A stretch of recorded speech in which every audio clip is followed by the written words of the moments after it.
Hello and welcome to a Be Well community conversation about navigating the holidays during COVID-19. I'm Matt Lemmon, Director of Communications for Burrell Behavioral Health.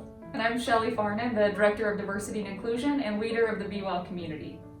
So Shelly, we know that we're headed into and have begun, for many of us, a holiday season that's going to be unlike any of us have ever lived through. We've got a lot of conversations happening in our families and in our own households about how we're going to celebrate holidays and observe family traditions this year, and in many cases, if we're going to be observing family traditions and gathering in ways that we have all of our lives. So we want to talk a little bit today about how to even begin those conversations, both in decision making and then having the conversations in a way that's compassionate but clear and direct. For sure. First, let's start with we're all going to have unique perspectives, and that's okay. And we have to get really serious about what it means for our own families and what that means for ourselves. So again, all of us are going to navigate this differently. Some of us might feel like this is time to kind of sacrifice this holiday season so we have many holidays ahead of us to celebrate together. While others of us feel like we only have a short amount of time left and perhaps this is our last holidays that we get to spend with loved ones. So quickly we can see the significant divide between perspectives and how we navigate this holiday season.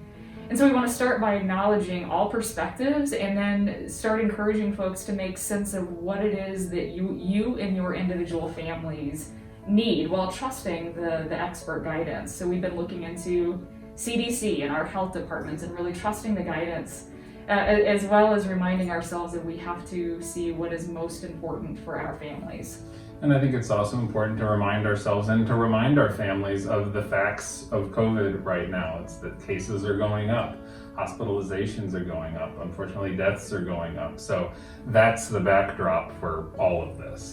And we're also seeing from CDC, and I don't claim to be a health expert, Matt, but we're also seeing from the CDC from other cultures that have celebrated a type of Thanksgiving. 2 weeks later, the spikes are there, and again, flooding those healthcare systems. And we all know that our healthcare systems have been our heroes for now 9 months.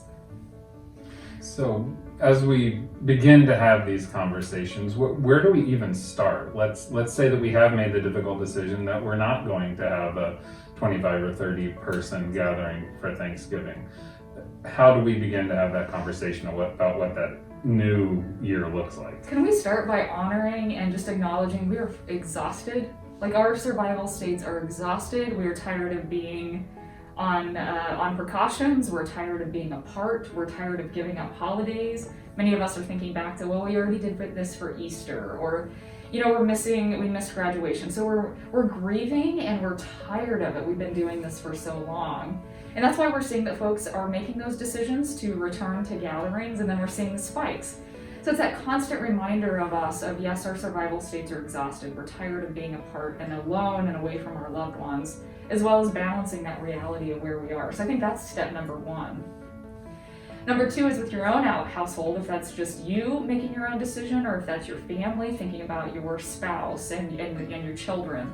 I think you have to think through, what are the leaders of the household? Where are you all at in making those decisions? So really starting with having that conversation internally of what are our risks. The CDC and health departments have done a beautiful job of saying, this is a low risk, this is a high risk, this is a higher risk, moderate risk, high and higher risk. Take a look at those and then see what options might be available for you all.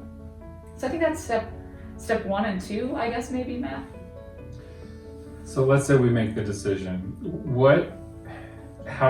The thought of having to have the conversation with my mother, and we have a relatively small family, but saying, you know what, I don't think that we'll be gathering this year on Christmas Day. Where do I start with that? And this isn't necessarily me looking for advice, but I'm sure there are many people out there who that is advice, and then that is a conversation they're going to need to navigate. When you said that, I felt the emotion from my own experience with that, of what that's going to feel like. So I hope what we can do is honor the emotion in this. This isn't going to be an easy decision. It's not going to be a fun decision. So I think we have to start with grieving, acknowledging what that might be like, what that's going to feel like, the long-term impacts of that. How are we doing prior to the holidays? Are we already depressed and anxious to a point of it would be better for our mental health and wellness, mental health to be together? And if so, how do we do that safely? And I think this is where, and clearly I'm ready to move past that sad emotion into how do we get creative? Yep. So we know it's not safe this year to gather in large quantities, and so then I'm really feeling relieved when I start hearing the ideas come out about how other families are preparing to gather virtually this year, which is the lowest risk that the CDC recommends and health departments recommend. If we can go virtual one more holiday or two more holidays, that is the best practice guidance right now. So let's get creative in how we do that. So we're not only navigating ways to talk to our parents, our grandparents, and our age level brothers, sisters, friends, things like that. We're looking for ways to talk to our kids about disappointment and some things that may look different this year. So what are the keys?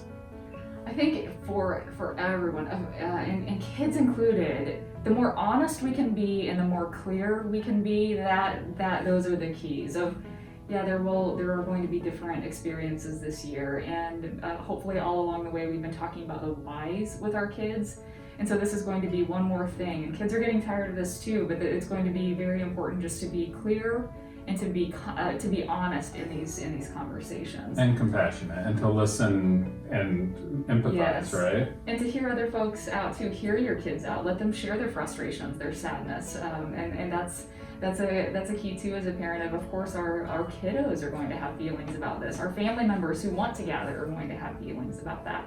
We need to validate that too. Listen with compassion. Some other things that I hope to bring up here is that holidays just in general are not all hunky-dory, sunshine and rainbows all the time. Oftentimes they're hard because of grief and loss just in times before COVID. So again, we just want to normalize that holidays are hard always, and this year now we're navigating the pandemic stress as well. Let's also remind ourselves how many of us have lost jobs, have experienced a reduction in our income this year.